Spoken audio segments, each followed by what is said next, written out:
తాకట్లో ఉన్న మీ బంగారాన్ని విడిపించి ఆ రోజు ఆన్లైన్ రేటుకి కొంటాం. Sharma gold company. నమస్కారం, సుమన్ టీవీకి స్వాగతం. నేను మానస. ఈ రోజు మనతో పాటు ఉన్నారు ప్రముఖ ఆధ్యాత్మికవేత్త డాక్టర్ శ్రీమతి భట్టిప్రోలు విజయలక్ష్మి గారు. వారితో మాట్లాడదాం. అమ్మా నమస్కారం. అమ్మా నమస్కారం అమ్మా.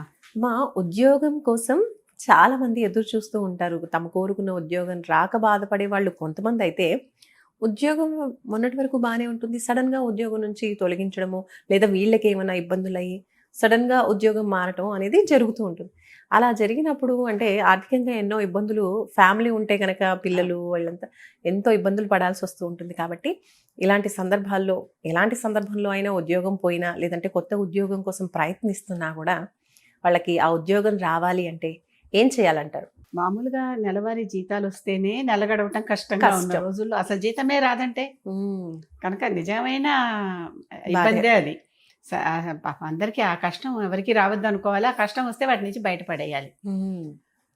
మామూలుగా అయితే సరిగా వెతుక్కోవటం, సరైన స్నేహితులు, మిత్రులు, బంధువులు ఎవరో ఉంటారు కదా, వాళ్ళందరి ద్వారా వెతుక్కోవటం ప్రాక్టికల్గా మనం చేసే పని.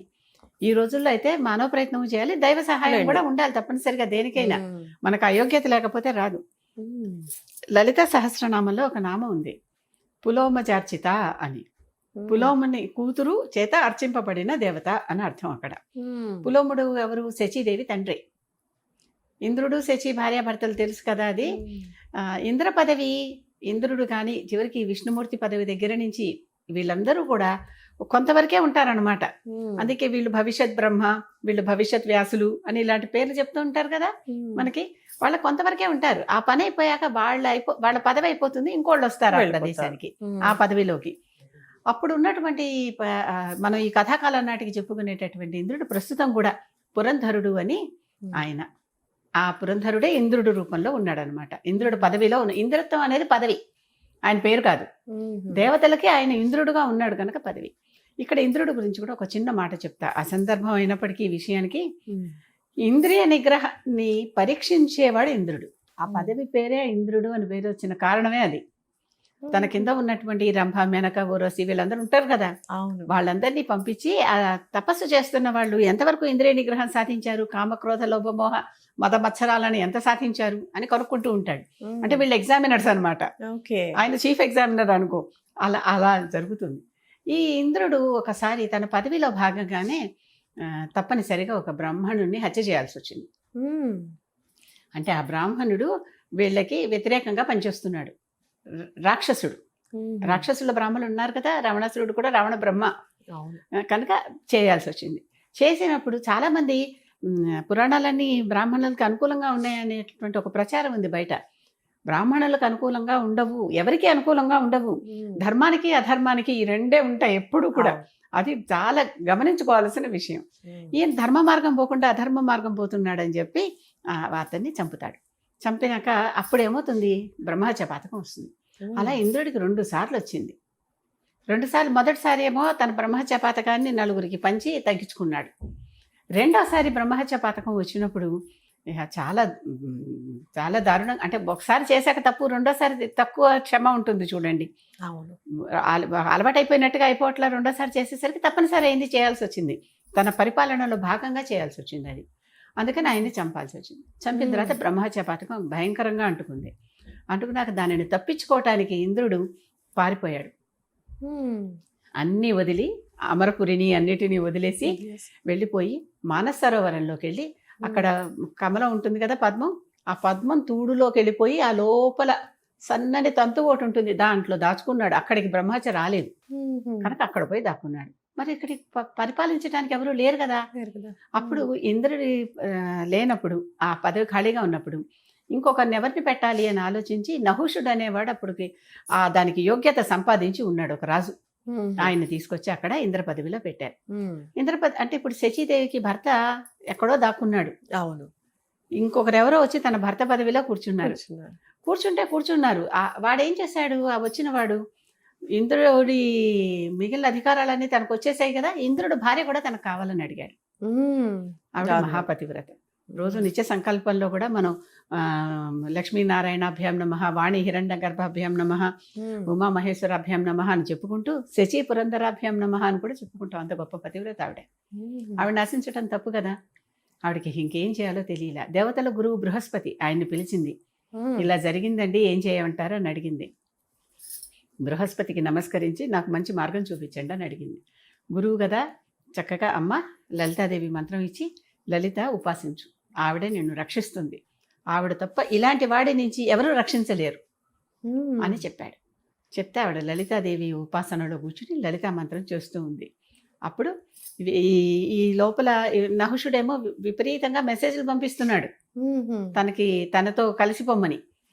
అప్పుడు ఈవిడేం చేసింది, లలితాదేవిని ప్రార్థించి నా భర్తను కాపాడు, నన్ను సరిగ్గా తీసుకుపోయి నా భర్త దగ్గరికి చేర్చు, నా భర్తకి మళ్ళీ పదవి వచ్చేలాగా చూడు, తిరిగి పాతకాలపు వైభోగం అంతా కూడా వచ్చేలాగా చెయ్యి అని ఆవిడని ప్రార్థించింది.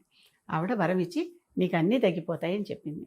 అప్పుడు ఈవిడ 2 రకాలుగా, మొట్టమొదట లలితాదేవి ఆ ఇంద్రుణ్ణి ఆ తంతువులోంచి బయటికి తీసి ఆయనకి ఆ బ్రహ్మహత్యని ఇచ్చి, అంటే ఆ అమ్మవారు తప్ప ఎవరూ తీసేయలేనటువంటి పాతకం అది, బ్రహ్మహత్య పాతకం, అది క్లీన్ చేసింది. ఇక్కడేమో ఈవిడికి సప్త ఋషువులు మోస్తూ ఉండంగా నీ పల్లకి, అప్పుడు నువ్వు నా దగ్గరికి రా, అప్పుడు నేను యాక్సెప్ట్ చేస్తాను అని మెసేజ్ పంపించమని.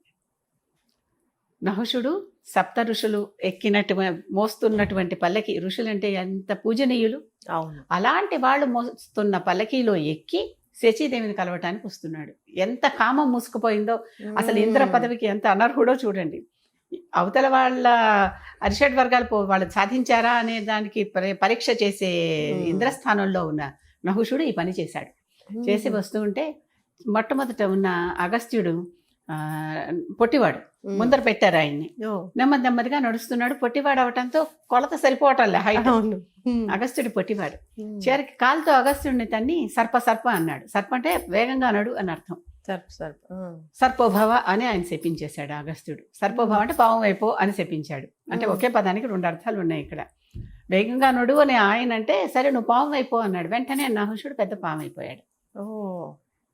అప్పుడు నహుషుడు లేడు కదా పదవిలో, ఇంద్రుడు మనం పురంధరుడు వచ్చేసాడు. అమ్మవారి కృపతో పురంధరుడు వెనకొచ్చి అమ్మవారి ఆశీర్వాదంతో మళ్ళీ ఇంద్ర పదవిలోకి చేరుకుని శచీదేవిని భార్యగా స్వీకరించి, శచీదేవి ఆ పూజ చేసి అమ్మవారిని మెప్పించకపోతే ఇంద్రుడికి అక్కడ ఆ సహాయం దొరికేది కాదు. అంతేకాదు, బృహస్పతి సరైనటువంటి ఈవిడికి దిశానిర్దేశం చేయకపోతే ఈవిడికి ఎవరి పాదాలు పట్టుకోవాలో తెలియనటువంటి అయోమయ స్థితిలో ఆవిడ ఉన్నది.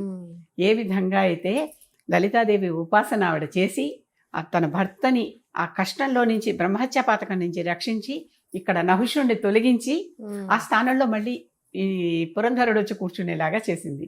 అటువంటి గొప్ప వ్యక్తిత్వం శచీదేవిది.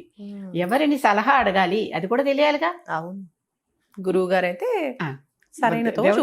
ఆయన వచ్చి సలహా చెప్తే ఆ మంత్రం ఆయన ద్వారా దీక్ష తీసుకుని ఆ మంత్రాన్ని ఈవిడ జపించి తన భర్తని దాని నుంచి బయటపడేసి బ్రహ్మహత్య పాతకం నుంచి ఇక్కడ నహుషుడు తన మీద కన్ను వేసిన నహుషుడిని తొలగించి, ఈ నహుషుడే తర్వాత భారతంలో పెద్ద పావులాగా ఉండి యక్ష ప్రశ్నలు అడిగేటటువంటి యక్షుడు అనమాట.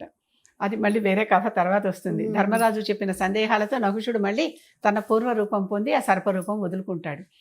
ఈ రకంగా శచీదేవి తన భర్తని తీసుకొని వచ్చి అక్కడ మళ్ళీ తిరిగి పదవిలో పునఃప్రతిష్టాపన చేసింది కదా.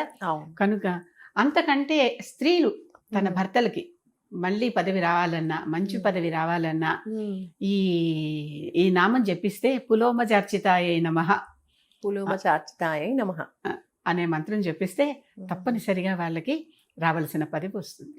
ఏదైనా మంత్రం చేస్తే వస్తుందా అంటే, ఆ మంత్రం పట్ల నీకెంత శ్రద్ధ భక్తి ఉన్నాయి, దాన్ని విశ్వసిస్తున్నావు కదా, అవి ఉంటే మనకి రావాల్సినప్పుడు తప్పనిసరిగా అది వస్తుంది. అమ్మ మంత్రం ఒక్కసారి చెప్పండి అమ్మా. ఓం పులోమజార్చితాయై నమః. పులోమజ అనేటటువంటి నామం 1000 నామాల్లో ఉంది లలితా సహస్రనామంలో. ఆ పులోమజార్చితాయై నమః. పులోమజ అంటే పులోముడు కూతురు శచీదేవి అని అర్థం. రచింపబడింది కనుక పులోమజార్చిత. అలా ఎన్నిసార్లు చేయాలంటారు రోజులో? మనకు పని అయ్యేదాకా చేయాలి. నిత్యం పాలనలాగా. అన్నం తింటున్నాము, ఆకలి తీరేదాకా తింటాం కదా, అదే దీనికి ఉదాహరణ. అన్నం ఉదాహరణ ఎందుకు చెప్తున్నానంటే, సత్యఫలం అంటే అన్నం తినగానే ఆకలి తీరుతుంది, అప్పటికప్పుడు వెంటనే తీరిపోయేటటువంటిది. మిగిలినవి ఇంత ప్రత్యక్షంగా కనిపించవు మనకి. అవును. కనుక ఏదైనా సరే అవసరం తీరేదాకా చేయటం అనేది మంత్రానికి నియమం. కొన్నిసార్లు ఆ పని అయిపోయాక ఆ మంత్రం ఆపేయచ్చు. అంటే ఒక కామ్యం కోసం చేస్తున్నాం గనక అవును. ఇప్పుడు పెళ్లి కోసం చేశారమ్మా, పెళ్లి అయిపోయాక ఆపేస్తాం కదా. ఆపేస్తాం కదా, అలాగే అంతే. ఇది కూడా అంటే 21 సార్లు 101 సారి ఇలా అది నియమం ఉంటుందా? మనసు పెట్టి మనం ఎంతసేపు చేసుకుంటామో చేసుకోవటం. మననాత్ రాయతే ఇది మంత్ర అని మన మంత్రానికి అర్థం. మనస్సులో మననం చేస్తూ ఉంటే మనల్ని రక్షించేది మంత్రం. అంటే ఒకసారి పద్ధతిగా కొంచెం చేయడం. దేవుడి దగ్గర కూర్చుని కాసేపు కూర్చుని చేసి తర్వాత నిత్యం లోపల అనుకుంటూ ఉండాలి. నిత్యం అనుకుంటూ ఉంటే ఆ పని అయిపోతున్నాం. అనుకోవటం కూడా చాలా నమ్మకంగా ఇది చేస్తూ ఉంటే నాకు ఇది పని జరిగిపోతుంది అని ఇది విశ్వాసం. భార్యలు చేయాలంటారా? స్త్రీ ఎవరైనా ఎవరైనా చేసుకోవచ్చు. ఎవరైనా స్త్రీలు చేయొచ్చు. చేయాలి. అమ్మవారి నామమే కదా. అవును. నాకు ఈ పదవి కావాలి అని కోరుకుంటూ ఉమ్. ఇంద్రుడు కూడా అంటే పురంధరుడు కూడా ఆ తంతువులో కూర్చొని ఉమ్. అక్కడ కూర్చుని అంటే అమ్మవారు బిసతంతు తనీయసి దాంట్లో ఉంటుంది ఆవిడ. అది తెలుసుకుని అమ్మవారి కాళ్ళ దగ్గరికి వెళ్ళిపోయి కూర్చున్నాడు అక్కడ ఆ తంతువులో కూర్చుని అమ్మవారినే ధ్యానించుకున్నాడు. ధ్యానించాడు. ఆయన అదే చేశాడు. ఈమె ఇదే ఈవిడ చేసింది. అక్కడికి ఎందుకు వెళ్ళాడు, ఇంకెక్కడికైనా వెళ్ళొచ్చు కదా అంటే అక్కడికి బ్రహ్మహత్య రాలేదు. రాలేదు, అమ్మవారి దగ్గరికి రాలేదు. రాలేదు. అందుకని అక్కడికి వెళ్ళి కూర్చున్నాడు పురంధరుడు. శచీదేవి ఇక్కడ చేసింది. ఇద్దరు చేశారు వాళ్ళకి ఆ ఫలితం లభించింది. కనుక చాలా మంది స్త్రీలని అంటే భార్య చేస్తే భర్తకు వస్తుందా లేదా, భర్త చేస్తే భార్యకు వస్తుందా లేదా అంటే అంటారు. వచ్చింది ఇక్కడ కనిపిస్తోంది మనకి. ఖచ్చితంగా. అవసరం తీరింది కదా. అవును. కనుక ఎన్నాళ్ళు చేయాలి, ఎంతవరకు చేయాలంటే ఉమ్. రోజుకు ఒక మాల కనీసం మినిమం అనమాట. చాలా మినిమం అది మాల అనేది. మాల అంటే 108 108 సార్లు. అది చేయాలి. ఆ తర్వాత ఇహ మనం ఎంత శక్తి యథాశక్తి అనేది అక్కడే కనిపిస్తుంది. యథాశక్తి యథాభక్తి అంతే. అంతేకాదు యథా అవసరం కదా. కరెక్టే. అవును. అది రైట్ అమ్మా, ధన్యవాదాలమ్మా, నమస్కారం.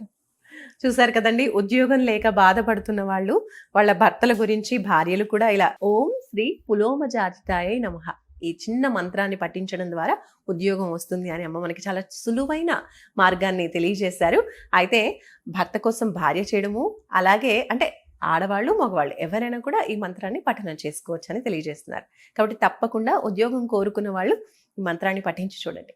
చూస్తూనే ఉండండి సుమన్ టీవీ. నమస్కారం.